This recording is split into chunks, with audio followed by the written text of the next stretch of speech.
Hey, hey, hey. Welcome, everyone. Hello, hello. Kim, good to see ya. Good to see you too, Matt.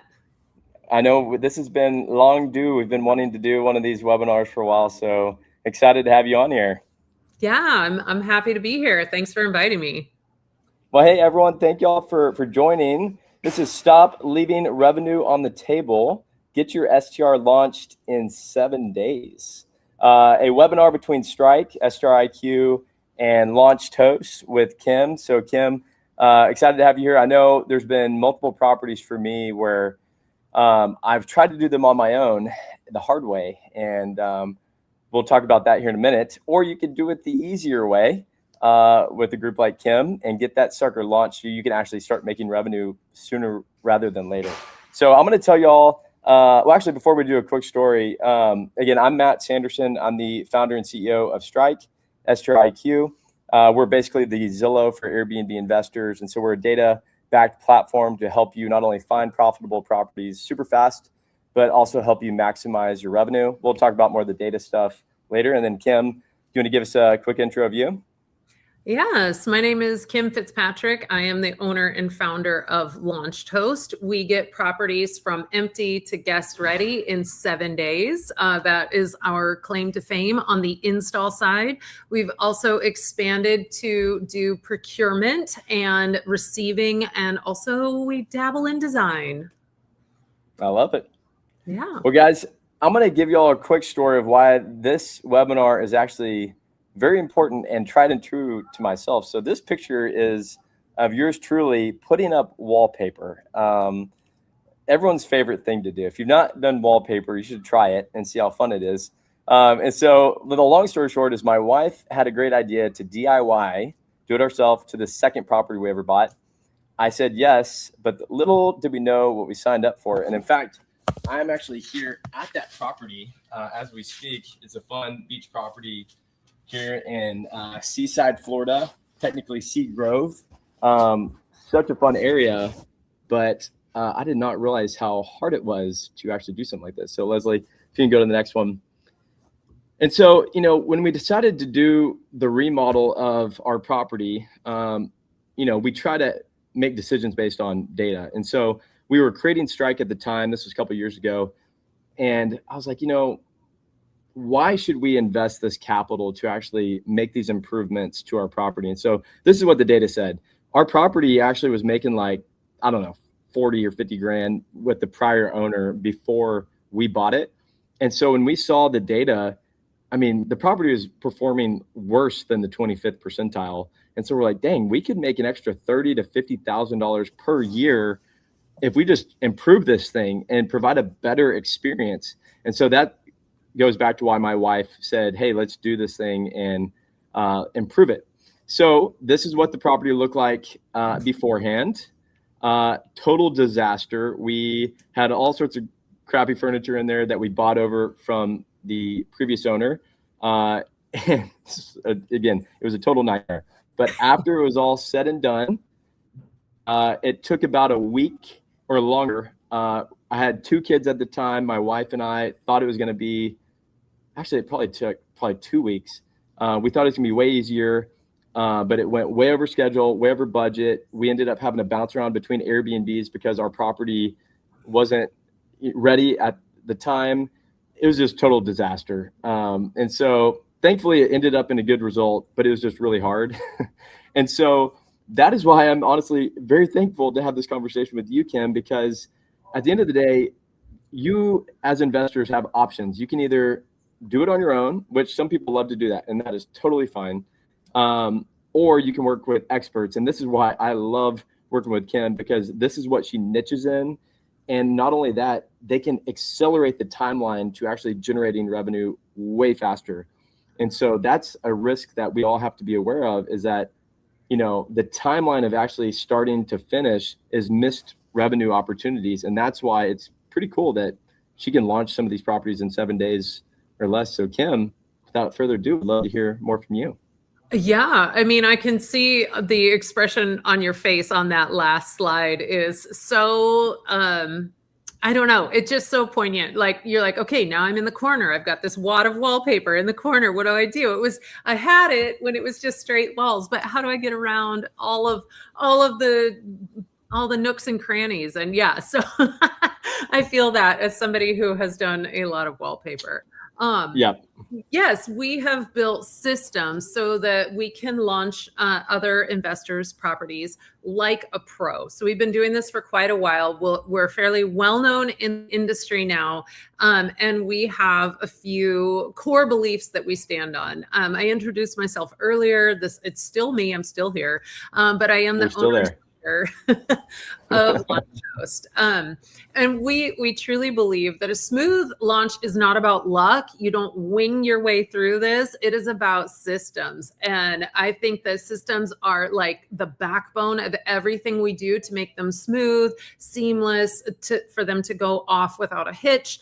I mean, there's always things that go wrong, but you just cannot assume that during a launch, you just need some like good furniture or you'll just figure it out. Like, no, you don't figure it out as you go. You need to have a lot of pre-planning in place. And even if it's just one property, my thought is if you kind of fall on your face and it's so miserable that first time out the gate, are you ever going to continue to grow and expand? Maybe not, because you might be so damaged and traumatized that you can't relive that. So we like to start with a scale from the beginning, or start with systems from the beginning so that you can scale. We think that's really important. We also believe that it is the highest risk moment in your investing. Why? Because there is so many things that can go wrong. And I know that you've encountered them. We have too. And we just want to bring them to light so that you can be aware of them first. And then once you're aware of them, figure out a plan to avoid them, whether it's DIY or hiring somebody. So some of the things that we see regularly from DIYers is that the timeline just gets blown out of the water. And as investors, when your timeline gets blown out of the water, what that means is your investing also does too. Because if you have a pro forma based on how much you expect to make in a year, but all of a sudden you're 2 or 3 months behind out of the gate, that's out the window. You just can't recover from that in that first year. If you launch poorly, you have the potential to get bad reviews because something didn't go right. That chair was wobbly. You forgot something important, like, I don't know, phone chargers at the nightstands or something. You could have guest complaints because I cannot tell you how many showers we have taken that are cold because the water wasn't assessed. Nobody accounted for it. Nobody tested the showers because if handymen are building things, they're not taking showers in the home. They don't know the water's cold. They weren't aware of that. And what's worse is when the shower is just kind of room temperature. So when you fill it with your hand, you're like, oh, it's getting warm. And then you shut it off. That's like the kiss of death because it never gets warm enough. It gets warm enough for you to get in it and then freeze your tuchus off. So anyway, I digress. So you can get gas complaints if you don't have a system. If you're not thinking about safety and short-term rental safety, you are risking exposure in a really big way. So that's a scary one. And then once you're up and running and live, if you have maintenance or management issues and you've got to send somebody out for a one-off little task, it starts to mount up. It's not cheap to send somebody out with a trip fee. To change a battery in your front door lock, it could be like $40 for a trip fee just to swap batteries. So if we can do all of this in the beginning and we can prevent some of those costs, you're going to be able to save money long term. And of course, you don't want your emergency gas calls. And we don't want you burned out before you hit the starting line. We're not even at the starting line yet of your hosting journey. So we want to make sure that you're not burned out before the gun goes off and you start your journey.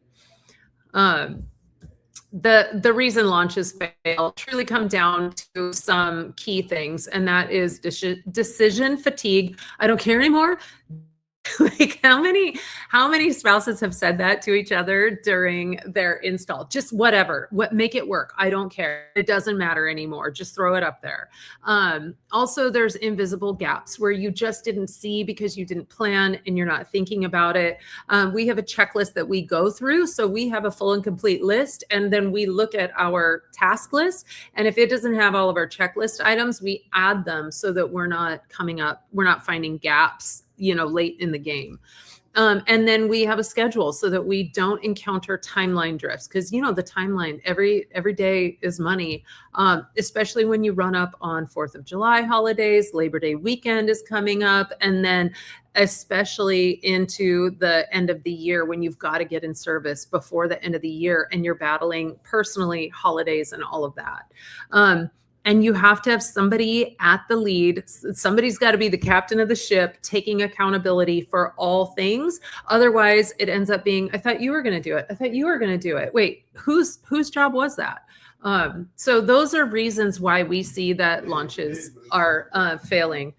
Hey, one thing I will say on timeline real fast. So I've got a property in College Station, and you make 50% or more of your revenue during football season. And so if you miss that window, there's massive revenue risk if you don't launch before that time. And so you've got to think about that with your properties and the different areas you're in with seasonality, that if you don't hit that season, like right into it or right before it, like there's massive risk of losing out on a lot of revenue. So you've got to be very, very aware of that when you buy that property. Yeah, exactly. And I think a lot of us in different locations still have a strong seasonality where certain dates just rent for so much more than others. And I love your College Station place and football season, because I am a former 2-sport college athlete. And so a lot of what I do is framed around athletics and coaching.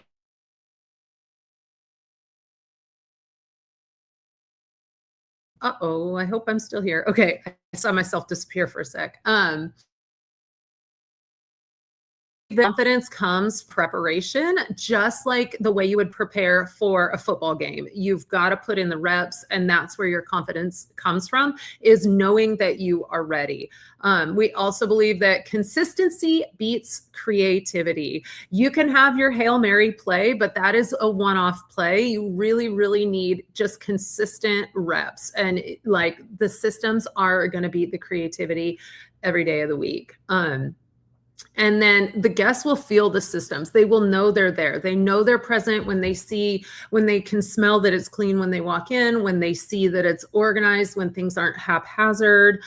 They will feel those systems, and they'll know that they're present. And I mean, I've stayed in so many Airbnbs that I can tell you when I know it's well organized and well ran versus like, oh, nobody really cares about this place. And then of course, safety and readiness are non-negotiable. You have to be ready, and it has to be safe. It's not photo ready. I have heard people say, we're just going to get it photo ready. It's all we can do. That's not ready. It has to be safe, and it has to be prepared for guests, because that one guest that trips and falls, you need to make sure that you're covered and that you've done everything to keep them safe, even if an accident happens. And we do not rely on talent. We rely on repeatability. So I love my teams to death, but we are not the best at everything all of the time, everywhere. And so we have repeatable systems. So even if we are not the best and we've gone into a place we haven't seen a situation before, we have repeatable systems that we know how to navigate those circumstances. And one other thing, a lot of local counties or authorities will require you to have XYZ done before you can be issued a permit to actually operate that Airbnb as well. And so not only do you need to be able to launch effectively, you need whoever's launching it to even know what these local authorities are requiring to even get that permit, so you can even operate as well. Oftentimes like certain types of fire extinguishers, carbon monoxide detectors, like all this stuff that's like, but you need that team that is aware so they can get it implemented so that you can get that thing up and rolling. Exactly. Yeah. I feel like it's hard to know all of the things in all of the areas in all of the places everywhere. And when especially when you're first starting out and you're in a new location, it's hard to know all those rules. But if you have people on your team that are paid to know them, then you can rely on that, and it takes some of the pressure off to where you can do some of the things that you're good at that's in your wheelhouse, and then you can farm out all that rest to somebody else who it's in their wheelhouse. Yeah. 100%. Yeah. So we have 5 basic systems. I'll go over them really quickly just so you can think about, do I have a system for this or should I hire it out? Like, is this something that I could DIY? Why does it matter? And should I hire it out? So we're going to talk about what it is, why it matters, and what happens if you don't have it. So that's going to be the 3 things that we talk about with each of our operating beliefs. The first one is going to be time and dependency execution. So what is that we have a set timeline for everything that we do, and some things are dependent on other things. So in one example, you can't hang this artwork behind me until you've hung the wallpaper below it, right? You have to do one thing and then the other. So that's what dependency is. So we have a 7-day launch system that is based on that 7-day time period, but also what has to happen first and then next and then third. We don't anchor the arcade games to the wall to keep them safe from kids climbing on them until we've established the entire room is set up exactly how we want. Because if we were to build an arcade game and anchor it to the wall instantly, and then we have to make some design changes because something else in the room didn't fit, we're double doing our work. So we have a system of what is crucial, what is first, second, third. We will roll the rugs out first. I know if people have followed my social media at all, they know I try to beat this into your head. Roll the rugs out first, because if you built a bunk bed on top of where a rug should go, and then you've got to put the rug in under the bunk bed, you now have to lift this bunk bed, smash this rug under it. It takes 3 people. It's about half an hour to do that. It's a lot of work and heavy lifting. When the room is empty, just kick the rug out. It's like 30 seconds. So you've taken a 30-second job and made it a 30-minute heavy lifting job that requires coordination of several people. Let's not do that. So without the execution strategy, you're going to turn 30-second tasks into 30-minute tasks, and you do that 10 times, your day is gone. So we want to be really careful with your systems and your processes. We like to roll the rugs, build the heavy, big furniture first, add the lamps later, because if you're swinging a big piece of heavy furniture, you don't want to knock a lamp over. So it's, we have systems based on when do we hang the curtains, the art, the TV, how do things go on the wall that makes the most sense so that we don't have to redo our tasks. So that's the essentials of that. And then the next one is procurement management. So procurement is a fancy word for purchasing. You got to buy stuff. It's got to get to the house. How are you going to do that? So we will take the designers. We use virtual designers, whether it be from within our company and our team or outside and using other designers. We work with a lot of designers. We'll take their virtual design shopping sheet, big spreadsheet full of all the items people need to buy. And if we are doing the purchasing, we look at the lead times and we make column notes where we say, okay, this is going to be 5 to 7 weeks out, but this thing gets here in 24 hours. Well, we're ordering the 5 to 7 week thing out basically immediately. And then we're waiting on the 24-hour thing so that things land on the property when we want them to. We have a receiving window of 2 weeks. So we start with the long lead times and then we backfill with the short lead times so that everything gets to the property within that 2 weeks. And we save the clients tons of money and tons of time by just managing it like that. We also, when we are purchasing things, we don't want to get light fixtures and plumbing fixtures and tile and flooring mixed in with lamps and rugs and and mugs and glasses. So we try to really help when we are sending things to the house, identify what needs to go to contractors, what needs to wait for installers, and how do we keep it separated so that contractors go, can't find it, big pile, giant mess, I'm leaving. Because we see it happening over and over and over when people don't have a system. So it really matters to manage your contractors well by the way in which you are sending things to the property and how you're organizing once it gets there. So that's a big one. And it's super, super important to keep the timeline rolling. Our next one is safety. Okay. If you have not met Justin Ford from Breezeway, it is worth your time to give him a follow on social media. I'll tell you right now, if you're not following him, he will scare the daylights out of you, but he means it in the best way because he doesn't want you to be liable if somebody gets hurt at your property. He's really trying to help you manage risk and avoid terrible things happening. So follow Justin Ford. He's great. And I will say we also at Launched Host are short-term rental safety certified. So we will go through the house and we're going to check all kinds of things. We're going to check to make sure you have a well-lit path to the door, that you have your fire extinguishers. We talked about smoke detectors and carbon monoxide and all of the things. Do you need door alarms if you have a pool? Do you have the right safety signage? Do you have a shepherd's hook for your pool? Where is it mounted? All of those things. I don't expect first-time owners to know all of the nitty-gritty about everything. That's why we feel like it's really important to hire a professional that knows the short-term rental safety standards, expectations, and is certified.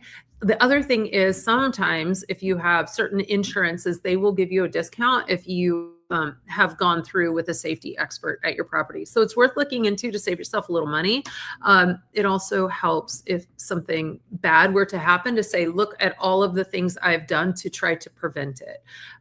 So yeah, we're going to give you guidance on handrails and guardrails and all of the things. And we're going to say if something is safe or not. And so I think that's really super important, both for guest satisfaction, 5-star reviews, their experience at the house. I mean, somebody falls and breaks a leg, that's going to ruin a vacation. It's probably going to ruin the entire vacation of the whole party involved because it's going to throw a huge wrench in everything. So we want to try to avoid that. Yeah, the number one thing I'm thinking about is swimming pools. They're like, the data suggests that swimming pools are one of the biggest ROI drivers in many markets. But at the same time, like I've got 3 young kids and it scares the heck out of me if you don't have certain safety things to protect them as you're on vacation, because it'd be the biggest nightmare, you know, for something like that to happen. So yeah, it's a big deal. It is. I mean, I was at a house recently where a bunch of grown women were staying at this house and they had a pool. And every time you open the door out to the pool, a big alarm went off if you didn't hit the buzzer way up high to silence it. And it was annoying for us, but I kept thinking, this is really important. If there's ever a family with kids here, I would want to hear that alarm. I want it out of reach of children so that they can't turn it off and go into the pool or let their cousins into the pool or whatever happens. So yeah, they're really important things. And yeah, we just want to make sure that we've thought about it and that we have a plan for it and the house is ready and safe for all of the guests. Yeah. And the next one is ownership and accountability, because if 2 people are just out here winging it and nobody has delineated roles on who's in charge and who is really taking full accountability for all of this, then it's hard to know if everything got done, if all the T's got crossed and all the I's got dotted. So you want to really make sure that somebody is at the helm, that somebody is going through and saying, yep, it got done. Yes, it got done. Yeah. Oh, we need to deal with this.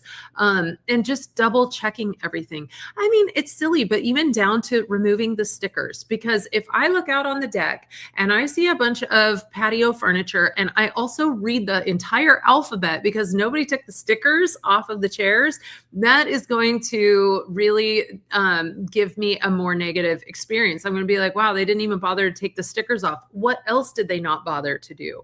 So it's really important, yes, on a safety standard, but even just on a visual experience standard, to not have the alphabet printed all over your furniture because you didn't take the stickers off. So having somebody responsible for just double checking every single thing up until the last minute to make sure it's all done, it's all accounted for, the proper number of towels are sitting out, every little detail is really, really important. And without it, guests are going to go, hey, you have this great coffee maker, but there's no filters, or there's no coffee, or there's something, and you're like, oh my gosh, why didn't I check?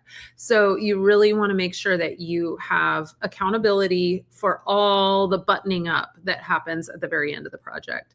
And I'm no shame to handymen, but I don't know that they're the best at like fine tuning all of those details. It really needs to be somebody who is very familiar with the short-term rental world and who doesn't go, it's fine, they don't really need that. Yeah, they do. Yeah, they do. We want that 5-star review. They need it.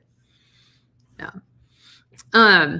So when systems exist, when you have systems in place for all of these key areas, you're going to just have a faster launch. You're going to have fewer mistakes. Obviously, those two go hand in hand. The more mistakes you make, the longer it takes.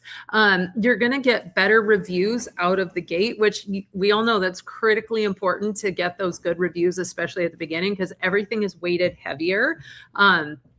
And you're just going to have less stress. You're going to be able to go into the hosting season better because you're not totally depleted before you get to the starting line. And then once you get a system once, it's so much easier to launch it again and again and again. If you have no system, every single time is like the first time, and it's not very much easier. But Launched Host, we've launched in 26 states now, multiple properties in each of those states, and it starts to just be a well-oiled machine.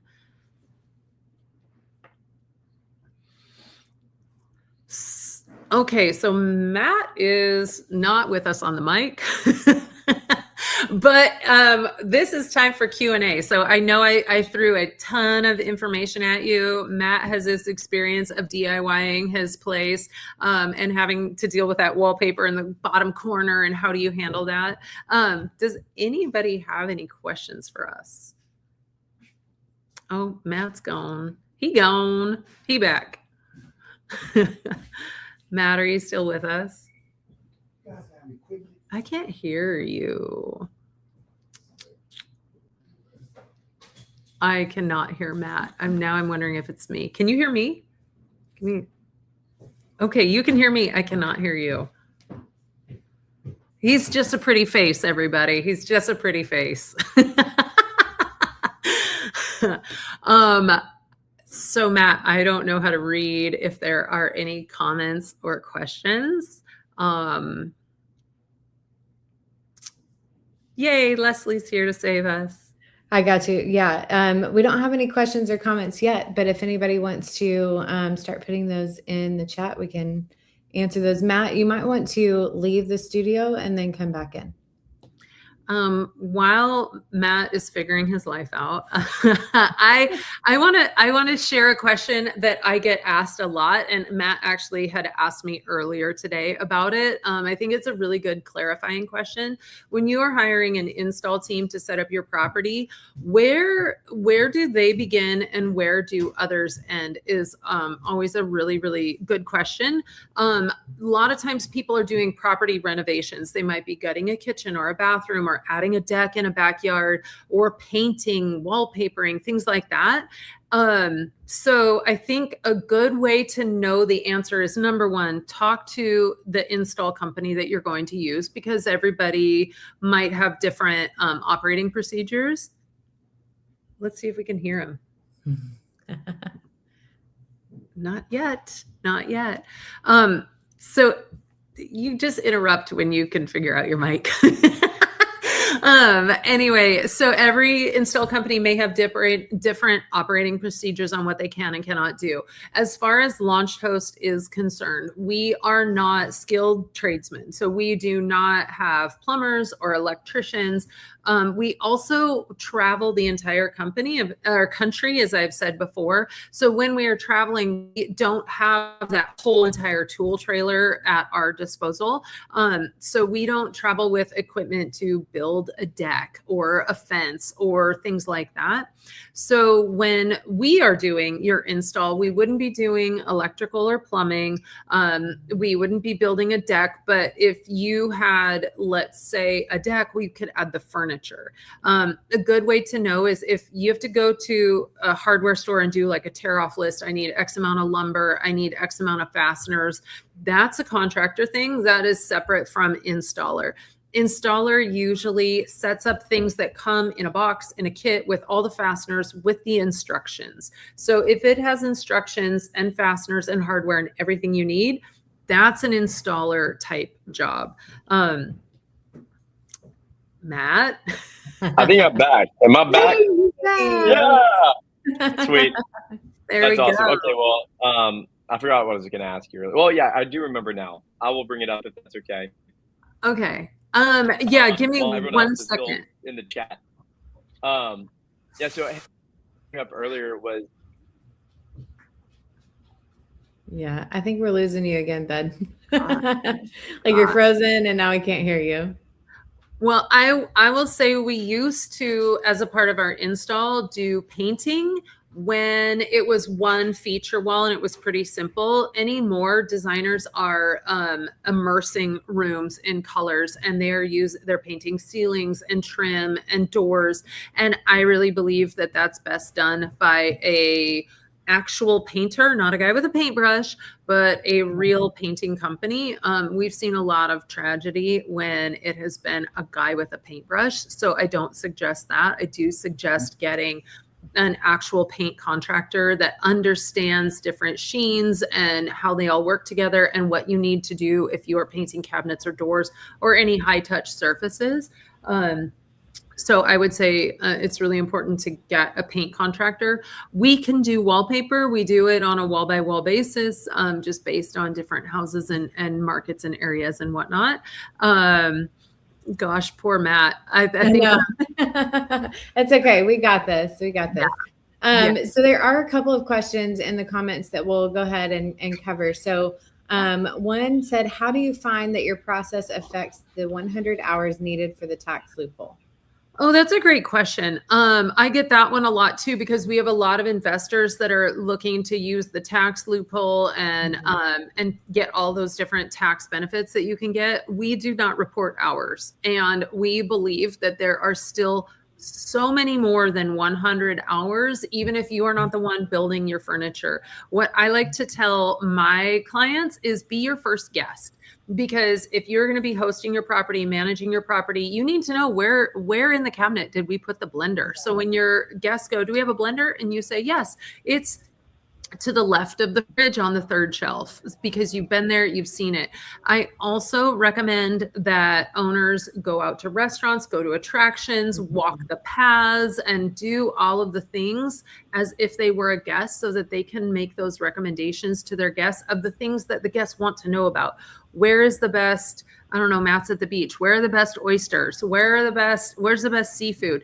The guest doesn't want to know how you got the sleeper sofa to the third floor. They don't care. Give that to somebody else, and then you manage that guest experience part. You work on local vendors, hiring housekeepers, all of those things. You're still going to get your 100 hours. I promise. Yeah, I love that. That's great. Great advice.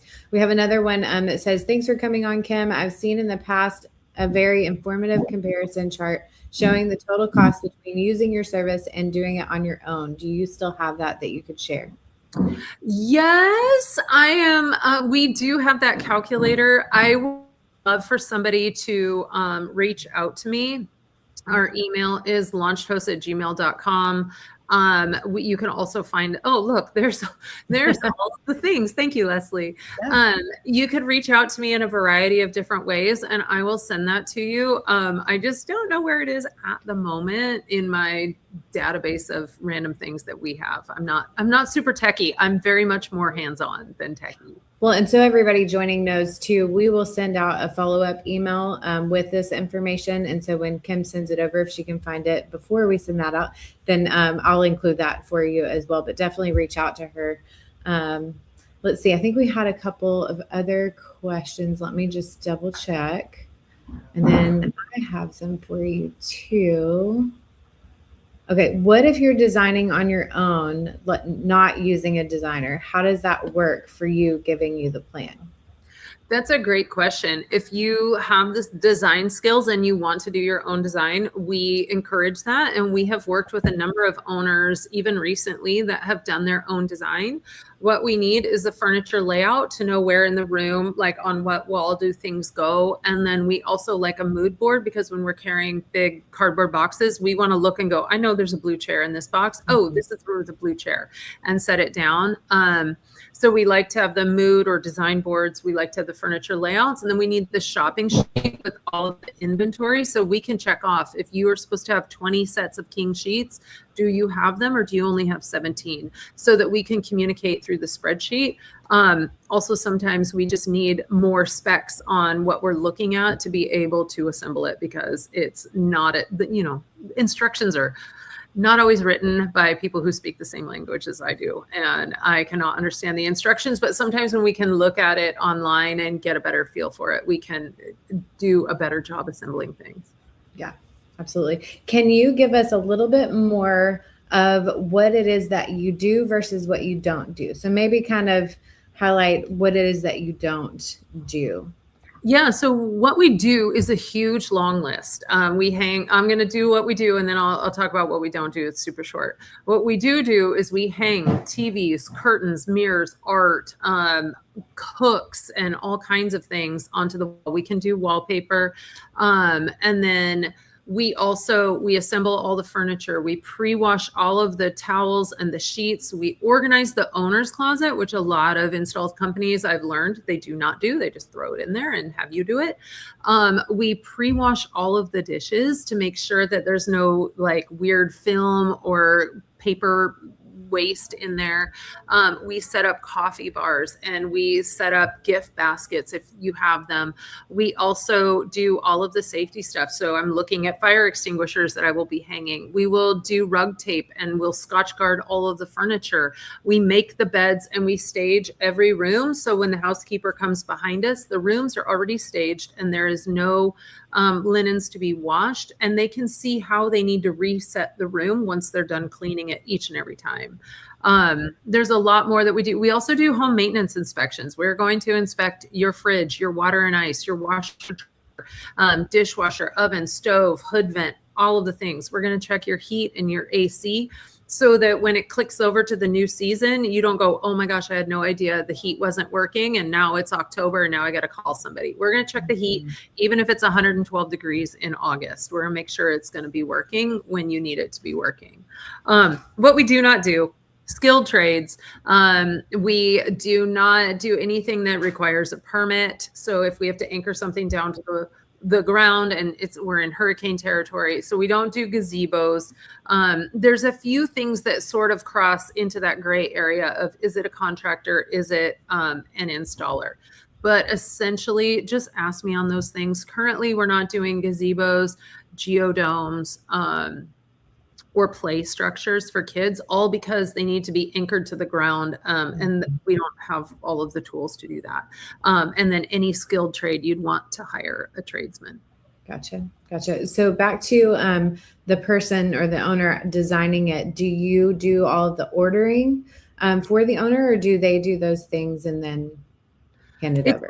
It can be one of three options. Owners can designers can design the property and then purchase for their clients. The clients can purchase for themselves, or they can hire us to do the purchasing. If they hire us to do the purchasing, we also handle returns. So that means we're going to edit that. We're going to audit and edit their design from their designer to make sure they have all the safety things. We're going to double check measurements before we buy like double queen bunk beds and try to put them in a standard room. Sometimes that works, sometimes it doesn't, but we can kind of see based on our experience if it's really going to work, or if you're going to have 7 inches between the 2 queen bunk beds. And then we're going to strategize what we need to do if things don't fit. So we're going to take accountability if we're doing the purchasing for the returns. Nobody wants to do returns.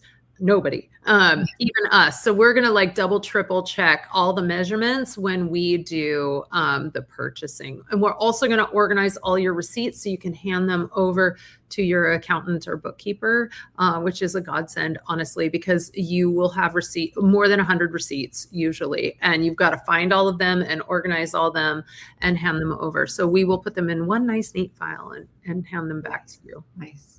So I have one question. I'll actually 2 that I'll roll into one. So first, what is the average size house that you guys do? And then what is the largest house that you've done? Okay. So the average size we do, it used to be 3 to 4 bedrooms. Now it's pushing 5 bedrooms and above.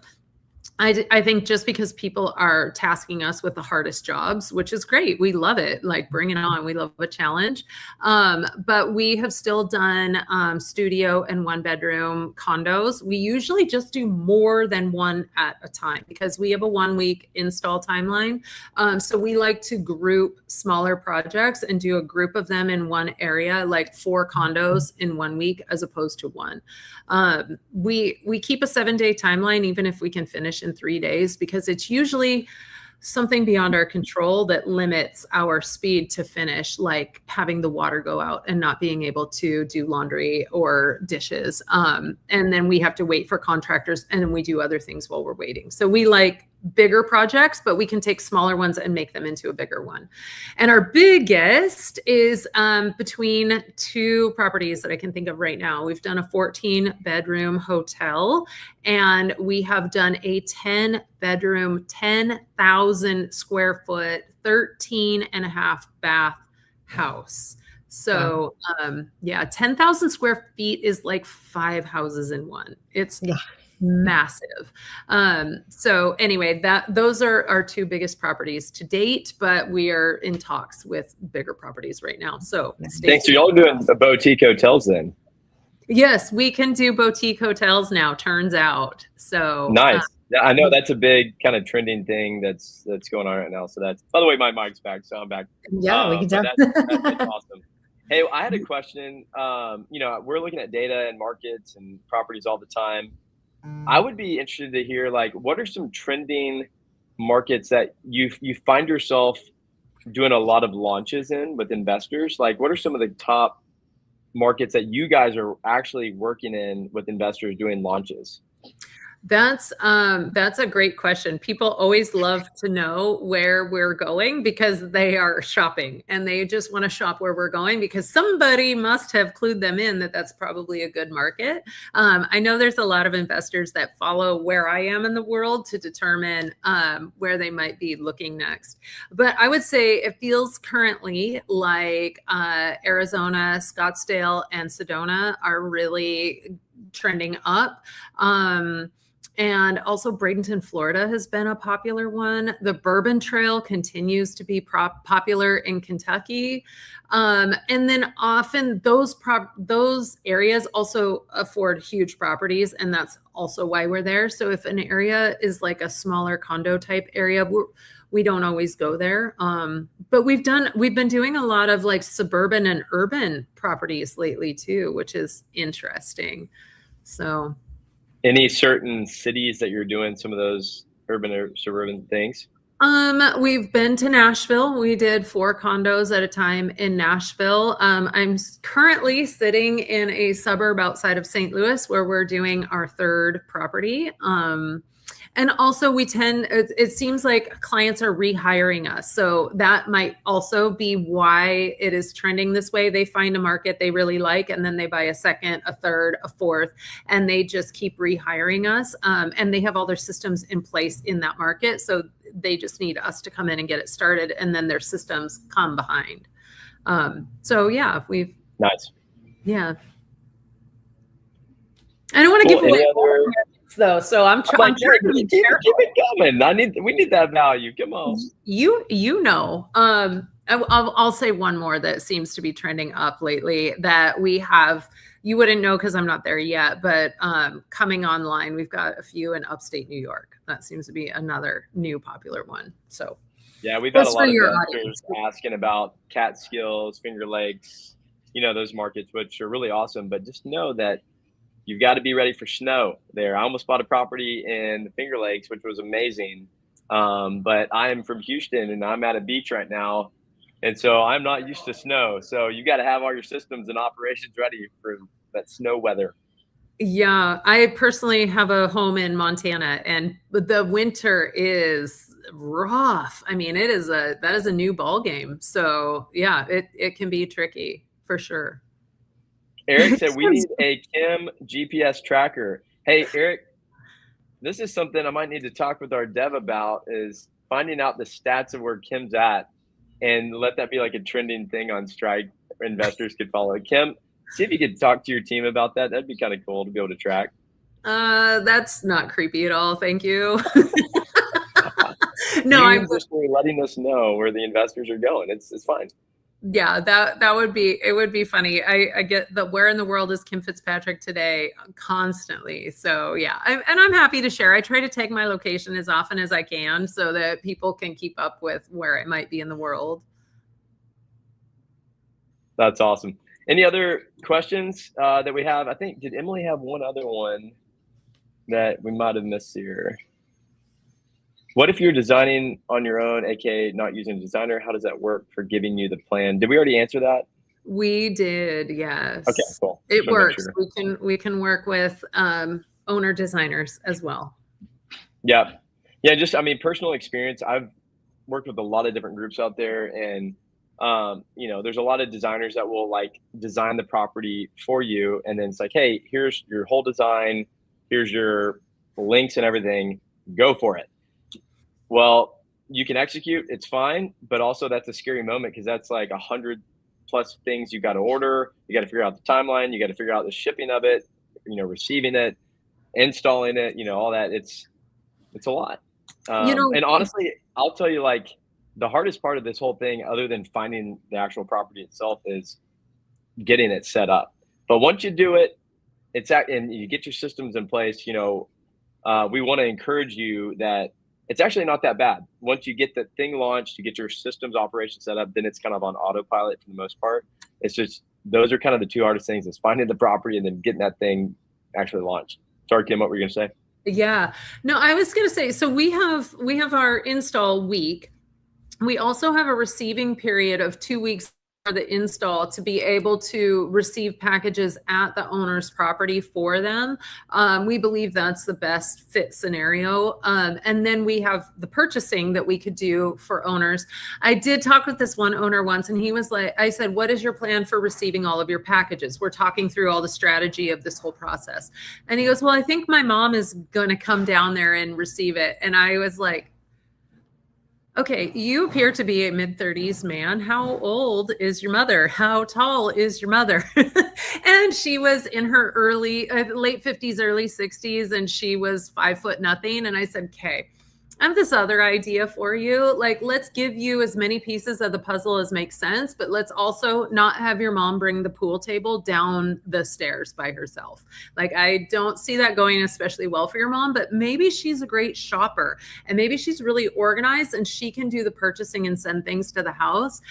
So we did strategize a way where the client could still retain like his part of the process as much as possible and use the help that he has, but not give his mom a back injury. So we like to work with people to find their strengths and help them in that way. Yeah. Hey, Eric said it would be cool in the StrIQ Squad school community. That's our free STR community. about a regular posting where we asked people to post pics of their latest STR scouting. I don't know if you meant latest Kim scouting or her team scouting or whatever, but honestly, I was thinking about it. Kim, it would be kind of fun, you know, you and your team, like as y'all are launching properties, if y'all just threw in the StrIQ squad for the free community, like, hey, we're launching in this market today, or we're launching in that market. So just people are aware of like where you're actively doing this stuff. I don't know if any of it's secret sauce or not, but it would be really cool just to be aware of like where you're actually launching, just so we're aware as a community. Yeah, that would be really fun. I would actually love to do that because, you know, here I am in St. Louis and I've tagged that, but I have had a team in South Carolina at about the same time as me, and they're not tagging that project. Yeah. And we have projects going on that I'm not at. So I could share those projects as well so that you could get a more well-rounded idea of how many projects we're doing. Yeah, that'd be cool. I mean, because the whole point of that free community is like, you know, I remember doing this. Yeah, I bought this property here, you know, by myself in a vacuum. Like, didn't know anyone, didn't have any good connections, literally just on my own. And so the whole point of that community is just a free community to help each other out. And so the more we can post there and do that, I think would be awesome. Yeah. Emily just said, do you have any rough estimates for your pricing? I know every property is different. So you're right. Every property is different. I can kind of give you a little bit of ballpark so you know if it's even worth calling me or not. And I will try to find that calculator and so that Matt and Leslie can send that out. But so we have some easier numbers and some that are a little more challenging. Design is $5 a square foot plus $800 for any outdoor space that we design, like fire pits and kids play areas and whatnot. So that's pretty simple math. You can take the square footage of your house and then add any outdoor areas. Decks are considered, we just consider it part of the house. You don't have to pay for decks and patios and things like that, but it's those extra spaces, pool spaces, fire pit spaces, any other things that you have going on. That's the design fee. Purchasing, we do purchasing for 10% of the cost of the items, and we do try to get you discounts everywhere we can through Minoan, through our other vendors, through the calls that we make. So we try to get you a discount. Is based on the size of the property. It is 2 weeks that somebody is staying around the clock at your property, essentially camping at your property until the furniture arrives and starts being able to be built. I've sat on a staircase many a times because I have no chairs. But we that receiving is between $4,800 and $5,800 for the 2 weeks, just depending on the size of the property and the scope involved in the receiving period. And then install, I'll give you our lowest price is $16,000, and that is for the lowest, smallest property with the smallest team. We have a couple of hard costs, like our labor costs are the biggest costs, and then we will get a dumpster and we'll haul off all the trash. And there's certain hard costs, and you know, in that you don't pay more for travel. You just pay. We work our own travel out, and we figure that out. So there's no when we quote a price for your property, the price is the price, and it doesn't change unless you add to the scope. So those are some really rough ballpark numbers. So I hope that is helpful. And then you can compare it against your travel costs, your time away from your job and your family and all of that to see if that pencils out for you. Perfect. So I think we've got time for this last question, unless anyone else has a question they want to ask. But do you ever coordinate or project manage muralists, contractors? I know we kind of touched on contractors earlier, but photographers as well. Like, are you able to project manage or oversee any of those, or is it kind of a gray area on some of that? So if I know a muralist or you're looking for a muralist, I will reach out to my network. I have several muralists that I can call. So I always try to help people with people I like to work with and make sure they get a good person in their home, especially since I know some good people and some like, ooh, you might want to steer clear. So I try to help match up my owners with great vendors. And that includes photographers too. Sometimes we walk into a house to start the receiving and we see that the contractor has not done them any favors and it's a real train wreck. And we try to work with them to get them a replacement contractor at the very last minute, or kind of mitigate some contracting emergencies. So I would not say we do project management, but we do try to help everybody have a really successful outcome. At least provide some good connections. Yeah. I know a million people, so I want to help you know the people that you need to know to get your project done right. Awesome. Well, guys, I think that probably wraps us up for today. That was some really great intel and value, Kim. Thank you for jumping on. StrIQ, we can help identify the property and give you those range of numbers to know exactly how much you can make, but you still have to execute on it. And you can either do it on your own, which is totally fine, or you can hire a great expert. And this is where Kim and her team really come into play. And they've done tons of properties all around the country. I've had so many people tell me they've loved working with you. And just a funny little thing here at the end. Is it Launched Host or is it Launched Toast before they move forward? You know, if I am doing a voice memo and I say, hey, this is Kim from Launched Host, it records it as like a slice of toast. And like, oh, so when y'all reach out for Kim's strategy call, say, hey, Kim, and then just send an emoji of toast. She'll know what you're talking about. Yes, I will. I'll know that you've been here.